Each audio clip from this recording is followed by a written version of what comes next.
Hi, I'm Spirit with SP Wood Art, and thank you for joining me here today. I've never turned pencils before, and I've wanted to give it a try. I've seen many people do it. It's by no means an original idea that I'm videoing today, but I hope to add a few new twists or elements that you haven't seen before, and maybe the way that I'm turning or making the blank today will help you in your shop. So if you're interested in turning pencils or trying something different, please stick around to the very end, as always. Stay safe in your shop and enjoy the show. Thank you.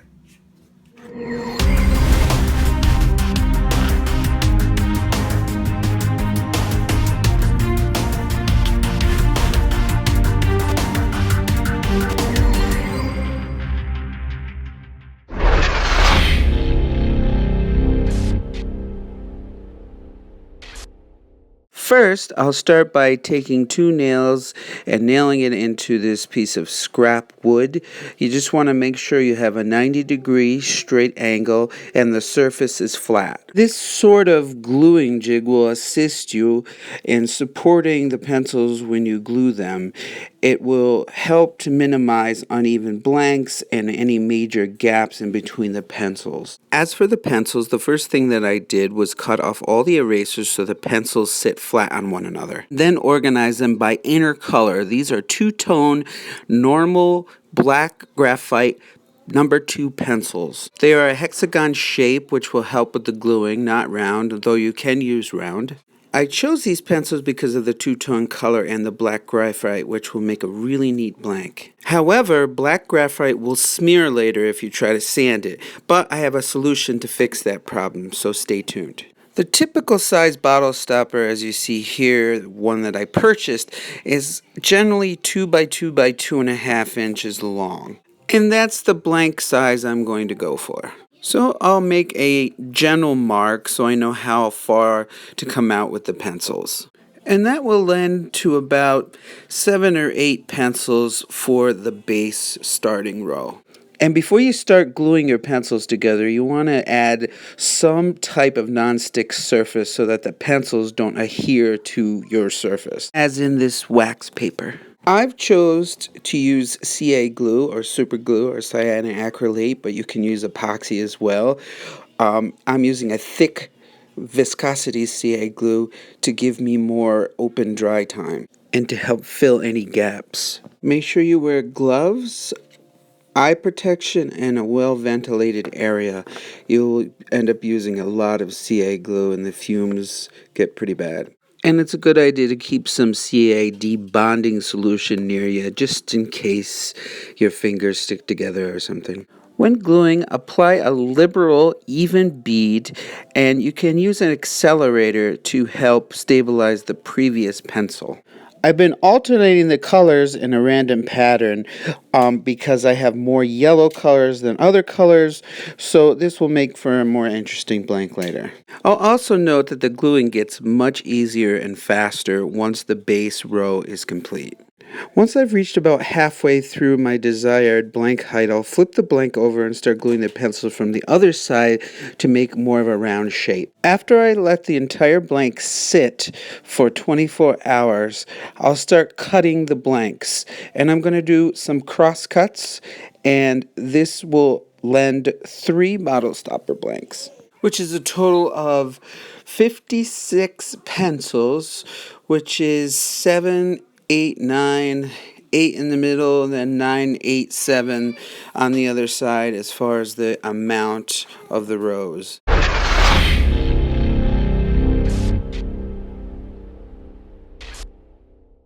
You'll at least want one side of your blank to be flat so that there is no gaps later on between the bottle stopper and the blank. And you can see it's basically 90 degrees.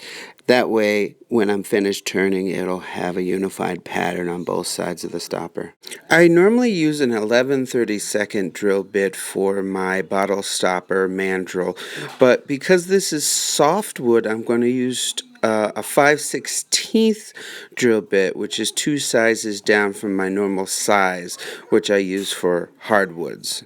And this will widen the tap threads to prevent stripping in soft woods. And if needed, this is a good time to fill any noticeable gaps with some CA glue and accelerator. I definitely recommend using bottle stop managers. They're easy to use. If you can, try not to use a 60-degree live angle. It will most likely split the blank in half. If you can, try use a cup live center. Its small point and the round rim will support the blank without splitting it. I chose to go with a square carbide cutter, and it seems to be working very, very, very well. The pencils just cut like butter. It's amazing. This blank has multi-directional grain on it, just as a bowl does, the way that I mounted it. So please don't use a roughing gouge. It is unsafe, and it's way too aggressive for these pencils. Here is the roughed or round out trued up blank, and it is amazing. It looks really, really neat. Now I've switched over to my round carbide cutter, and then I'm going to see where the profile is going to go. Well, I've decided to go with more of a round, basic shape. And using this spear scraper, I'll put a sharper, more defined profile on the bottom of the bottle stopper.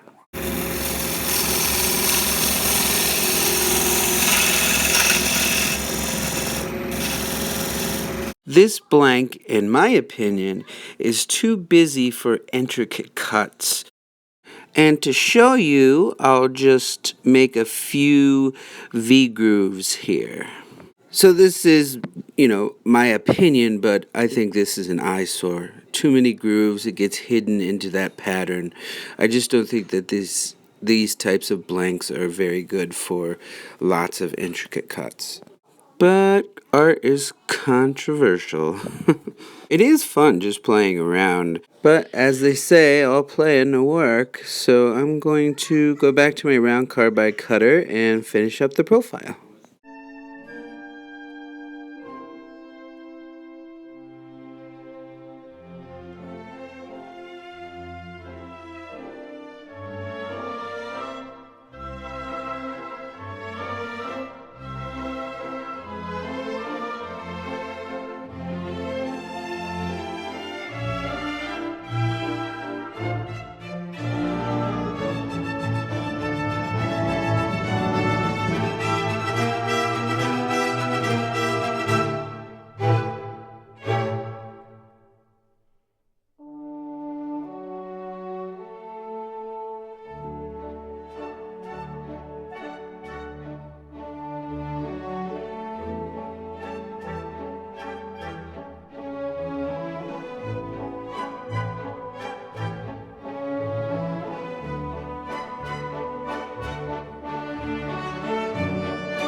So, when you're finishing these types of blanks made from black graphite pencils, sanding can really smear the black graphite all over the blank, as I had mentioned before.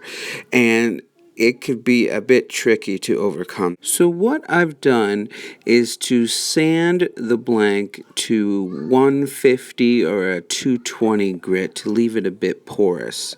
Then use one of these magic eraser type sponges you can buy at a grocery store or some other type of place. And you'll need to damp the sponge. And if you don't have a sink in your shop, I highly recommend getting one. They are just great to have in your shop.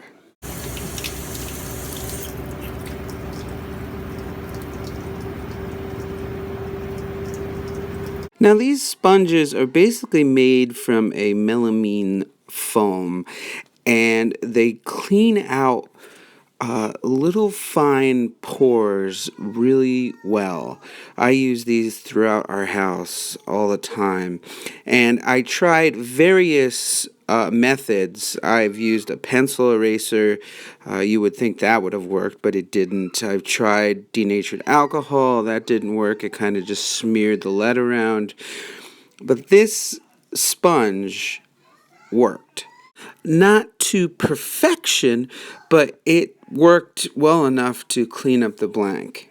Now, to define the two shapes on this bottle stopper, I'm going to separate them out with some wire burning. And please make sure that you have handles on your wires before burning for safety. And here's another tip. If you leave the wires on there too long, the pencils will actually gum up a little bit. For this bottle stopper, I'm going to use a wooden dowel and loosely fit it in the hole, not to destroy any of the threads. This is a great way to assist you in spraying bottle stoppers. And I'm using this Mod Podge clear acrylic sealer, and it is super gloss. And if you choose to use this finish, make sure that you have a well-ventilated area for the harmful vapors and keep it away from any open flames. It's flammable. The directions recommend allowing 10 minutes in between coats.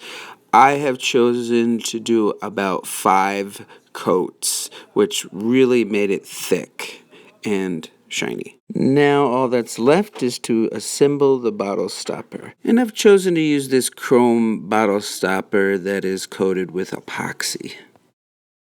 Well, I had a lot of fun making these bottle stoppers. I definitely would make these again. And I'm also quite impressed with these melamine sponges. They work really well at getting into the pores and cleaning them out. They deteriorate pretty fast, especially on the lathe. I think I'll be using them in the future on many other different applications. I did make a couple of bottle stoppers, different styles. Here's one, and here is the one that I did in the video. This one's acrylic sealer, and this one has a CA finish, or a super glue finish. They have a lot of depth. They both have that plastic feel. This one is actually a little bit clearer than the CA, but that's probably because I used an accelerator. It may have clouded it a little bit, but not enough to really even make a huge difference. They came out really well. I was pretty happy with them. So I have another one to do. So I hope you enjoyed this video, and maybe you learned something you didn't know about pencils. I certainly did. So until next time, always stay safe in your shop, and thanks for watching.